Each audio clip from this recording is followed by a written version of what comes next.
WELSTech is back on the air. This is episode 421 for December 1st, 2015. My name is Martin Spriggs. A little show about technology and ministry where we focus on those intersections and have a good time doing it. And joining me in that fun, so to speak, is my podcasting partner, Sally Draper. Hi, Sally. Good afternoon, Martin. Nice to be joining you again. I can't believe it's the 12th month of the year already. This is a year we really look forward to because it was the year we planned our first WELSTech conference, and it's been a very fun year. We celebrated 400 podcasts, and here we are already at 421. Time flies. Neat. Before we jump into our topic of the day, I want to say thanks to you, especially, but you and Gail for carrying on without me last week and the kind words you had to say about my father-in-law, who's now in heaven, Pastor David Whitty. I was tending to funeral arrangements there and meeting the relatives, friends, just a ton of people came up there. It was a really neat thing, and to celebrate a life lived in God's service. And what the neatest part for me, I guess, is kind of the legacy that he left. And you mentioned that on the show too, the Through the Bible in 3 Years series, and 3 years of reading the Bible for us. And we still have that precious gift that is there through the website and the mobile app where people can hear him read God's word. That's kind of special. So thank you for doing that. And nice job with the show last week. It looks like you two had a lot of fun. We did. Thank you, Martin, for your kind words. And certainly our hearts were with you and your family at that time. We will miss Pastor Whitty, but it's a joy to hear him speak God's word to us every day. Absolutely. Mm-hmm. As you teased last week, we're going to talk about what could potentially be kind of a droll and dreary topic, and that's an operating system. But it's been getting a lot of good press, and we felt that we might spend a little bit of time talking about Windows 10. And one of the reasons we talk about it is we're getting, or at least I am getting, some questions on a fairly regular basis. Should I upgrade?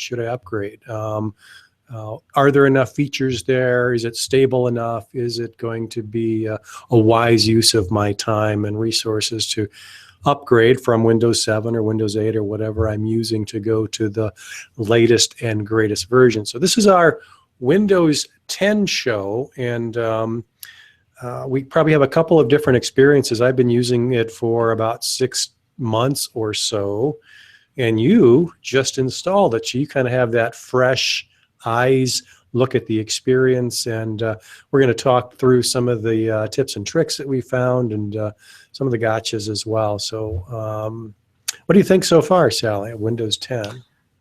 Well, I am impressed with Windows 10. Actually, I guess I'm impressed because it doesn't seem that different, because it was a very smooth transition and a comfortable place to be. There's some enhancements, some new things that I like a lot, but I came from Windows 8, and Windows 8 stumped me a little. There was this extra screen to deal with that I'd end up on periodically and didn't quite know what to do with. And now we've gone back to having a start menu, a comfortable place for those that are coming from Windows 7 for sure. And so I think it was a pretty smooth transition for me, and one that I would certainly recommend to others.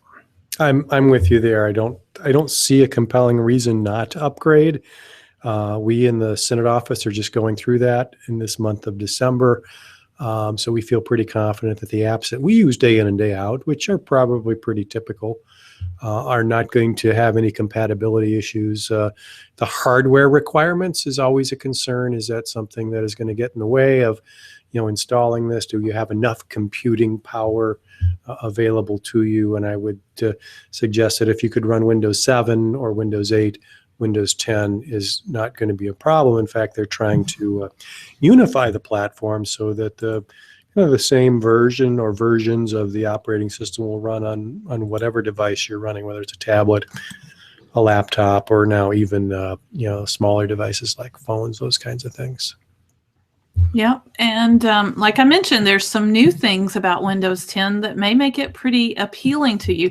One of the ones that I like is the ability to have multiple desktops. Just jump right there, because that's something that many of us are juggling a lot of different things, and being able to kind of segment our work, our different windows we have open or whatever it may be into multiple desktops can be a real valuable thing. So I'm just going to hop right into a screen share. I actually cleaned up my desktop for you guys, so hopefully it's presentable. That was awfully nice of you for the company. Yeah. And I don't have Cortana expanded, but the first item on the taskbar down in the lower left is your start menu. Then there's the search area named Cortana, affectionately. But the third one is the one that I'm excited about, and it's the one that allows you to switch desktops. So it looks like a multiple desktop icon. And when you click it, you see your first desktop, and you have the option of adding more. You can switch to your second desktop. You can take the applications that are running on your first desktop and drag them to a different desktop if that's your desire. So lots of different options there with the desktops. And then if you're done with a particular desktop, you can just X to close it, and you're back in the single desktop view. So just being able to for instance, shift gears for me between my work for Senate and my work for MLC, and maybe keep things open that I need to work with for each of those different areas is a big bonus for me. So that's one that I really like. Collect and gather different or similar types of applications on each desktop. So maybe you've got, an email, things, you've got web browser, maybe a Word document, something that naturally belong together and logically belong together. You can just quickly switch between those desktops. And there are some keyboard shortcuts that will get you back and forth between all those desktops, right? Right. A lot of the keyboard shortcuts have to do with your Windows key on your keyboard. So Windows Control and the arrows left and right switch between the desktops. And Windows Control D will just add a new desktop for you. And we also found some help resources that we'll share in the show notes with lots more about working with multiple desktops. So if you struggle with maybe screen real estate and having a lot of things open at once, spreading it out across desktops might be a big help to you. Yep. The next kind of big new feature that maybe we would talk about, and this could be very valuable depending on how you use your computer, is what you mentioned before, Cortana. Cortana is a voice recognition tool that's built in now to the operating system, similar to Google now or to Siri. But Cortana is, again, that digital assistant. And I'm going to take a risk and try a quick demo of that. So let me also share my screen. Did you clean it up for us? I probably actually just shared the wrong screen. So let me do that again. There we go. Yeah, I did clean it up. So see, nothing. Nothing there. Nice. Nothing there whatsoever. Cortana's down in the bottom left, and you can configure her, I guess you'd call her, to just be a single box so it doesn't take up as much space. You can click in there. But and you can also configure it to respond to your voice.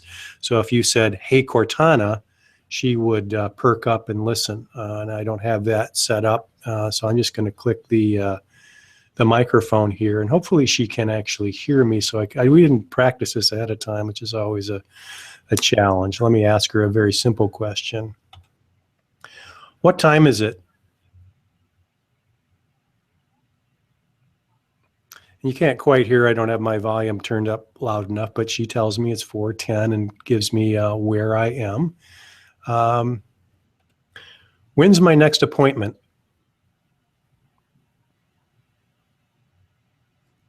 There it is, which is WELSTech recording. So I have found the voice recognition portion of this to be actually very accurate. I use a lot of different devices. I've used iPhones, and the current phone I have is an Android phone with Google Now. And I would say between the three of them, Google Now and Cortana are the most accurate in voice recognition. Siri is probably the least accurate. And also the least helpful. So it's a feature that not everybody's going to use, but I think there are uses for it.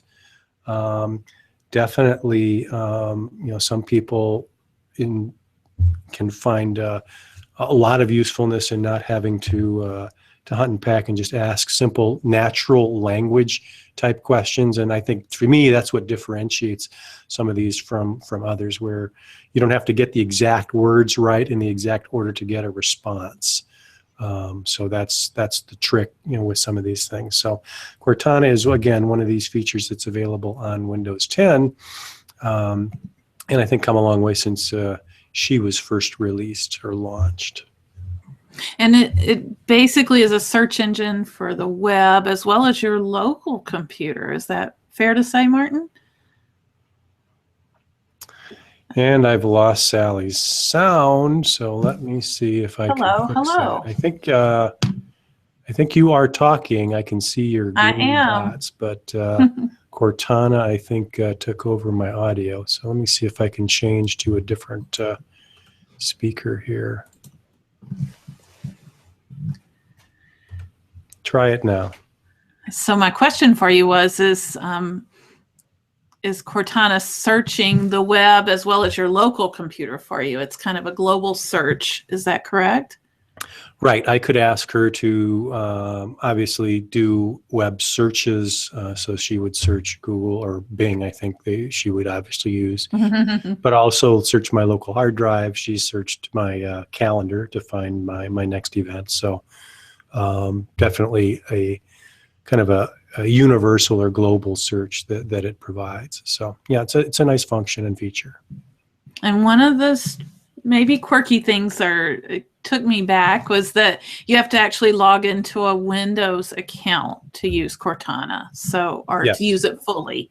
And that's a free account. You can sign up for one for free, but you do need a Windows account to make use of it. So just little quirky things. A couple of more things worth mentioning. One is new to Windows 10 is what's called their Action Center. Shows up down in the taskbar next to your clock in the lower right. And when you click on it, it would be any kind of system messages as well as things like your mail shows here. And then you can actually set up what kind of different modes and things you have displayed here. So lots of things can be captured in that Action Center, and it lights up. It turns to a white color if you have a new notification in the Action Center. Yep, very helpful, and I think configurable, which is the nice thing. The one thing I don't like about the Mac is that they have this notification center, and you have very little control over when things come up. You can silence them, but only silence it for a day, whatever. The Action Center you have a lot more control over, which I like with that. Another new thing that came out with Windows 10 is a new browser, and that is the Edge browser. And the Edge browser is kind of an interesting concept. We haven't had a new browser come on the scene for a long time. So I'm just going to open that up here. And one thing you'll notice that it is very clean. And that's kind of what they were after, is just the ability to have a browsing experience that is very fast, very clean, and not kind of get in your way. For whatever reason, it renders text a lot more crisper and clearer than any other browser that I've used, and a lot faster. Now, there are some downsides to having a new browser, and one of those is they don't allow any extensions yet. So if you're used to your Google Chrome extensions, you're going to be a little bit frustrated with the experience. Now, that is coming very soon, but it's not here yet. I heard early next year. A couple other things that come along with the new Edge browser is the ability to annotate. So if you click a button here at the top with a little pencil icon, let's see here. Maybe it won't allow me to annotate that page. Let me go into an article here and see if, there we go. So go into an article, and let's say I wanted to annotate something. We've talked about annotation tools before. This one's kind of built right in the browser. So now a little annotation bar comes on the top, and then I can use my finger if I have a touch screen and make annotations. I have the ability to do a highlight like so, and I have an eraser. I can make notations, so I can drag out a little text icon and enter some text, and I can delete that. I can clip sections as well. Just kind of a nice annotation tool, and then ultimately I can save my annotations. They call them web notes, and you can save it to OneNote. You can save it to your favorites bar, or you can save it to your reading list, and it saves it as gives you a link back to the page itself, but also gives you the annotations that you have as well. So actually pretty cool. They've done a nice job with that, and built again right into the browser. I don't use it as my main browser right now, mostly because you can't get those extensions like LastPass and some of the Chrome extensions that we've talked about for webmasters, those kinds of things. But as those come on the scene, I'd be very tempted to go to a tool like this because of its speed, annotation, and ease of use. So it's got a lot of good things going for it. So it has the same blue E icon. Looks kind of like Internet Explorer, but it's a new flavor. I think you can still run Internet Explorer in Windows 10. It's just that this is a new. You have both, right? Yeah. Internet Explorer is still there, and as well as Edge. And then you can install any other browser you want, like we've been using Chrome without any issues. Maybe the last noteworthy feature we could talk about is the Start menu, which was a big source of controversy when Windows 8 came out, because they went away from the traditional Start menu. They had a full screen, touch-friendly interface. It threw people. You kind of had two menus. You had a desktop menu. You had a Start menu. And now they've, I think, rectified that. So I found a nice video that hopefully we can share here. I'll dip the microphone and hopefully we can get some good audio out of this too.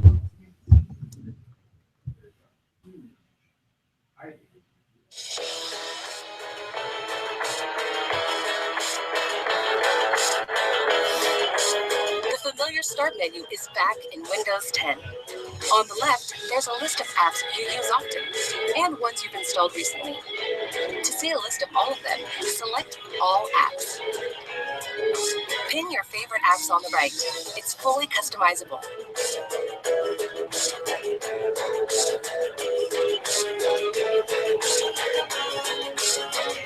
The Start menu is also where you can sign out, get to your settings, or shut down your PC. If you're using a tablet or have a touch screen, you might want the Start menu to fill your entire screen. Go to Action Center and turn on tablet mode. You'll have even more room for your apps, and you can always get to the rest of the Start menu options by selecting the menu button.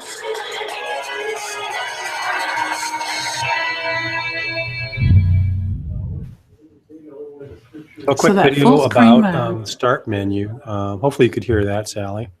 Yep, it was pretty good. The video looks great.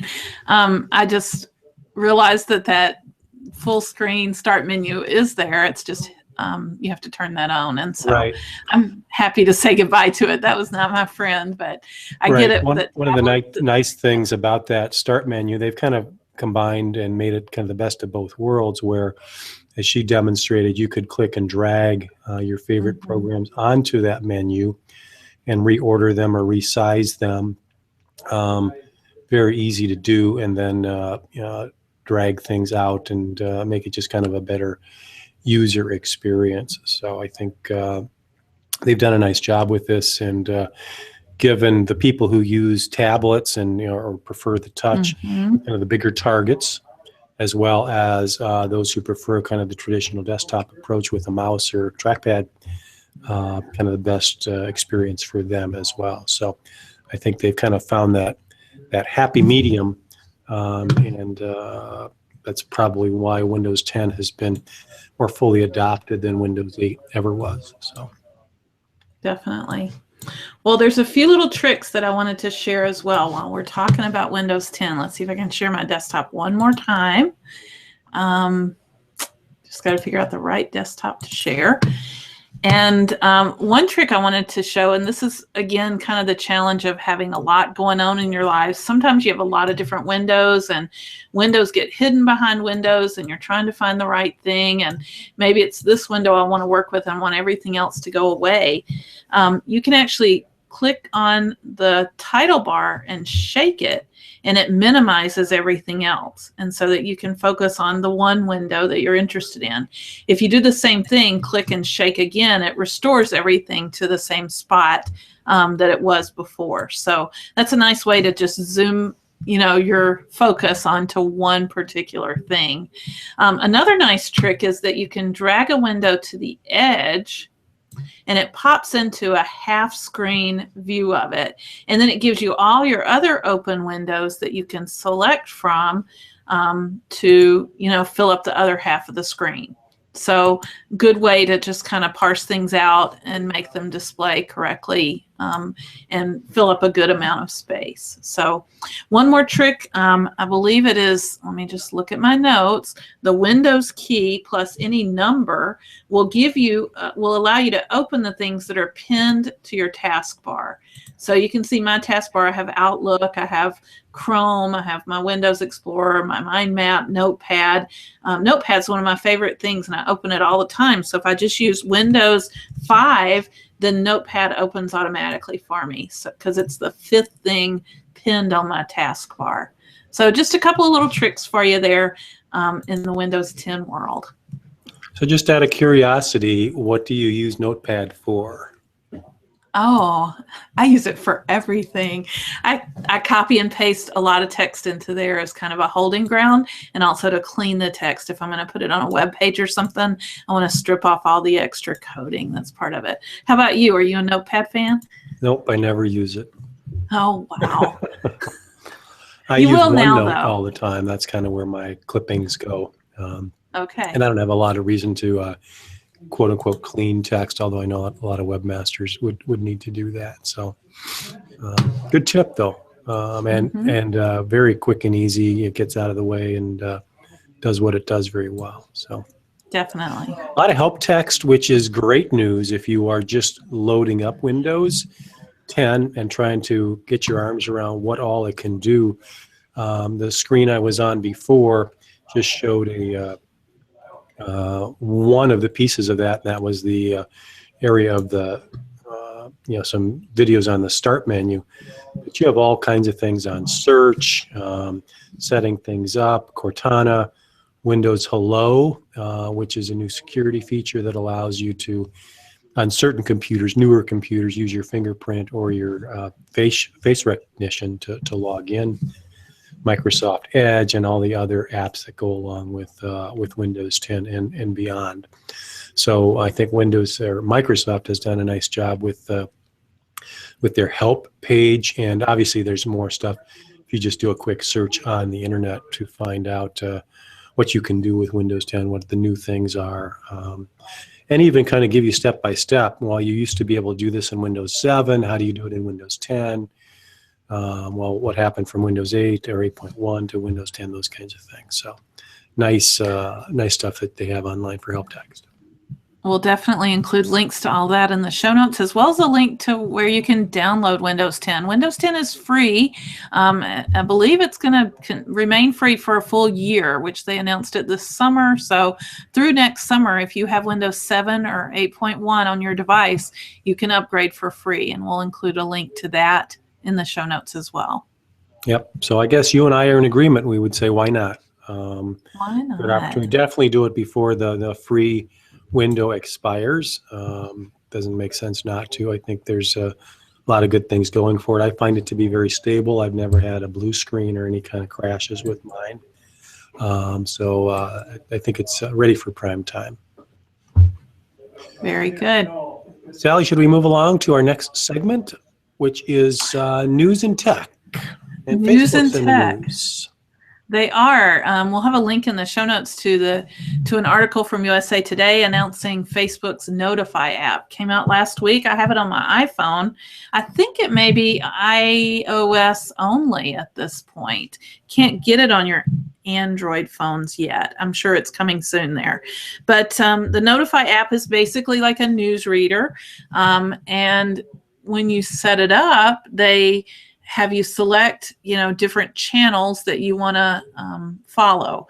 And basically, I went for a lot of the technology channels, and it's helping me for the podcast because I'm reading all kinds of cool technology news that I wasn't aware of. Like, I just got a message that Google's now letting you star images and add them to collections from image search. So they're going kind of Pinterest-like, but it only works on your mobile devices so far. But with Google image search, you can now kind of curate a collection of images there. So I wouldn't have known that except Facebook's Notify app told me so. So I'm enjoying it so far. It's pretty convenient just to use it as a little news reader feature on my phone and let it notify me of interesting things. Yeah, I think that is Facebook's strategy lately, is to kind of break out or parse out different little utilities or tools that are kind of one-off. We saw that with their IM or their messaging app called Messenger, and now we have this Notify app as well.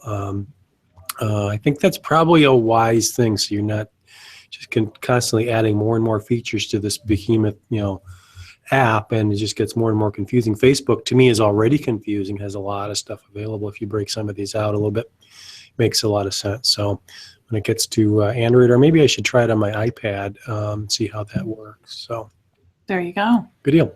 Let's move on to Wells Now.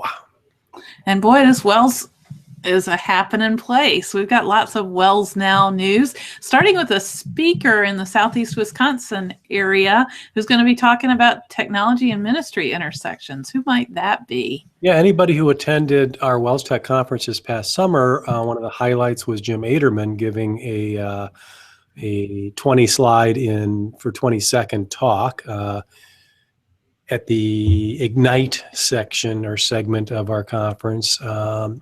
Very fun to watch him do that. And he has kind of gotten the WELSTech bug, and he has started a Southeast Wisconsin kind of intersections group, he's calling it, of birds of a feather around the Southeast Wisconsin area who are interested in technology and ministry topics. And they're having their second meeting. They had one here in the fall, which I wasn't able to attend. They're lining up another one January 9th. Of the new year, and they've asked me to speak a little bit about the best practices for building websites. So it's more a discussion group with a quick kind of a 20-minute topic presentation or discussion starter. They're going to meet at Divine Peace Lutheran, that's South 76th Street in Milwaukee, 9 o'clock, from 9 to 10:30 on January 9th. Next month. So if you are in the area and want to get involved with that, just show up, and I'm sure there'll be coffee, donuts, those kinds of things there. Come and talk about intersections between technology and ministry. Always something new to learn, and fabulous way to learn from each other's experience and kind of talk through and have, like you said, birds of the feather to bounce ideas off of and such. So great that they're doing that. Wish I could be there. Yeah, sounds like fun. That's nice. And that's just one of the things we want to announce in the Wells Now section. We also want to make mention that it's a new month, and that brings with it a brand new WELSTech Photo Challenge. So this entire year, we have been issuing the challenge for folks to take pictures and to share those pictures around different themes each month. And it's time to think about our themes for December. And we have 3 different themes that we want to announce today. That's Advent, Christmas, and a verse image on John 1, verse 9. The true light that gives light to everyone was coming in the world. So lots of possibilities there. We'd love to be able to share your images in our online photo album. And if you haven't visited it lately, you should check that out. You can find it at bit.ly/WT Challenge Album. And we'll have a link to that in the show notes. But it's growing by leaps and bounds. We're up over 250 images. They're all issued in the public domain, so you can take and do with them whatever you want to do with them. And we hope that you'll use them in your ministry settings to enhance whatever you're doing in your churches and schools. That's why we're behind the WELSTech Photo Challenge.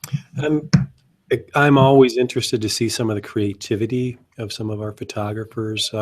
Really, the idea is not just to look at a topic like Advent and take a picture of an Advent service or something like that, but different things around Advent that are maybe symbolic of the Advent season. Those kinds of things are always interesting to see what people use to represent very creatively the topic for the month. So Advent, Christmas, and John 1:9, which talks about true light coming into the world. Very good. One more Wells Now event to mention, and that's a big event here at Martin Luther College. Coming up this Saturday and Sunday is the annual Christmas concert. And boy, if I were going to pick one concert, I think this would be the one that I'd need to attend because it's always just fabulous. Saturday night at 7:30, Sunday at 4 p.m. Those times are Central Time, of course. And you can tune in and watch the live stream if you can't be here in person. If you're here Saturday night, find me and say hello. I'll be ushering, so I'd love to meet you. Nice. Yeah, just an encouragement to maybe visit all our Synod school sites because they all have some kind of Christmas concert. Wisconsin Lutheran Seminary, I know that information is on their website as well. So take a look. This is always up. And I think all of them do live stream it now, which is kind of neat. So very good. Let's move on to our picks of the week. All right. I'm going to talk one more time, and then I'm going to give you a chance. My pick of the week is from the Proclaim website. So Proclaim is a project by the folks at Faith Life. They're the ones who bring us the Logos software, and they have this tool for cloud-based collaboration of worship presentations, basically. And with their Proclaim software, you get access to a lot of different imagery and motion videos and things like that. Well, today I got an email from them, and they are giving away for the month of December some really nice imagery.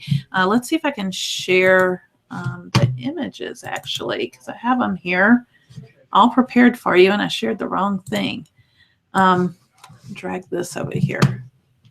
I bet it won't show because I didn't share it that way. Oh, nothing's ever simple, is it? You'd think I'd learn how to do this stuff.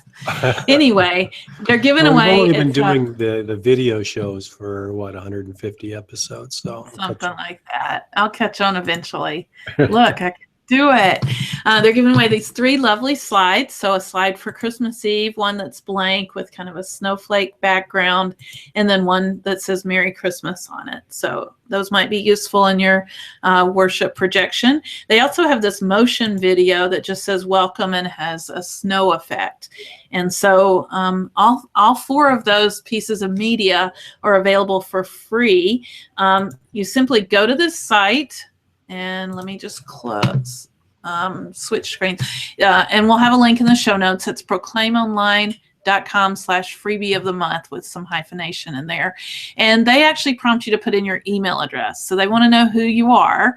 You put in your email address, and then they email you a link to get the files. So it's not just a quick download on the screen, but it's that simple. All they ask is your email address, and then they email you the link. So if you're interested in those free media resources, then check out the link in our show notes.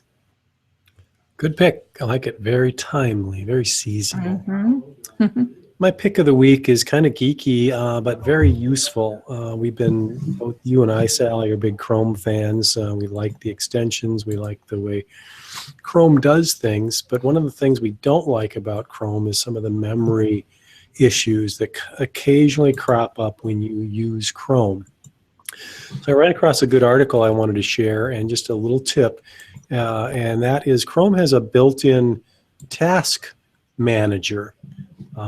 Many of you are familiar with task managers from your Windows days, and there still is a task manager on Windows 10 where you hit Control-Alt-Delete and you can pick your task manager, and allows you to see what's running, what kind of memory it's using. But Chrome has its own, and you just hit Shift Escape and it will pop up a little task manager of its own, and it'll show you all the things that are going on with Chrome at that particular moment. So it includes things like extensions. So if you've got, let's say, Google Docs or Hangouts, or I mentioned LastPass before, OneNote, I've got a bunch of extensions. It shows how much memory they're using and how many CPU cycles they're using, which is usually the indicator that, excuse me, that it is maybe a potential problem, and maybe is the thing that's causing your fan to churn and whatever. Mm-hmm. So you can see here that my tab, Google Hangouts, is the one that's using the most CPUs right now. And that's understandable because that's our video. But occasionally you won't know what it is just by looking at your tabs. Excuse me. And you will find this to be very useful to dig in and see, what is causing my system to slow down, rather than closing all of Chrome and starting it again, which is usually kind of the thermonuclear approach that you have to do. You can actually go in here and close different things just by clicking on them and clicking End Process. And that will kill that tab or that extension that is causing problems. Sometimes it's a JavaScript thing. Sometimes it's a Flash thing. It's kind of gone wild or rogue in a tab that you want to get rid of. So Shift Escape, or you can get at it from the menu in Chrome as well, the hamburger menu on the far right. There's a task manager link there, which would give you the ability to do the exact same thing. So great utility, especially if you use Chrome to kind of clean things up when things have gone horribly, horribly wrong with your Chrome browsing experience. So that's definitely one that I'm going to remember, Martin. That's a great tip. Thank you for that. All right, let's move on to our ministry resources section. All right, and I should share my screen again if I can figure out how. I wanted to share a Facebook page that I follow, and I'm not affiliated with it, and I don't vouch for everything that's on it, but it's a Katie Luther public figure Facebook page where someone's taken the opportunity to write about the history of the Luther family. And I find it very enjoyable to read some of the different posts that are on the page. And like I said, there's a variety here, and maybe you need to use a little discernment, but for the most part, the posts are around historical things in Martin and Katie Luther's life. Like this is quoting from a letter where Martin writes about looking forward to his upcoming wedding and some of the things that he looked forward to with that. And at times she's written about things like what it was like for Katie to be a housewife in the age that she lived in and feeding all the people that Martin brought to the table. Here's a recent one that talks about the family that Martin lived with when he was in school and how she was almost like a second mother to him, Ursula Kata, in some town in Germany that I can't pronounce, so I won't try. So lots of different posts here, mainly historical, about the history around the Luther family. And I just find it really, really interesting. I enjoy history a lot. And I think if you are like that, you might enjoy following the Katie Luther page on Facebook. Sometimes I share them on my own page as well. Very nice, interesting concept, and I'm sure will become more and more popular as we get closer and closer to the 500th anniversary of the Reformation. So that takes us to our featured video. Yep, and we want to feature, being Advent and Christmas just around the corner, take our videos in December and feature different Advent and Christmas hymns. This week we're going to start with a video from Koine, O Little Town of Bethlehem, and I think this is one that you will enjoy. It's got some line drawing that you follow the story of Jesus' birth as you follow the lines and drawings, and you get to enjoy the beautiful music of Koine along for the ride. So check out Koine's O Little Town of Bethlehem. We'll have it embedded on our show notes website, WELSTech.wels.net. I should jump right over there, Martin, while I'm talking about it, and just give it a quick shout out and make mention that you can visit WELSTech.wels.net to communicate with us, which we always love to hear from you. There's all kinds of social media channels featured along the top. So if you're a Pinterest fan or a Twitter fan or whatever it may be, take time to share your tech and ministry successes with us so that we can all learn from them. And again, you can do that over at WELSTech.wels.net. We love to hear from you. Very good. So that's going to about do it for this week's show on Windows 10 and other things. Looking forward to next week as we continue writing our book. With All Your Heart is the name of our book. Project Management for Churches, Schools, and Faith-Based Organizations. We tackle a big and sometimes very challenging topic, and that is meetings and meeting management.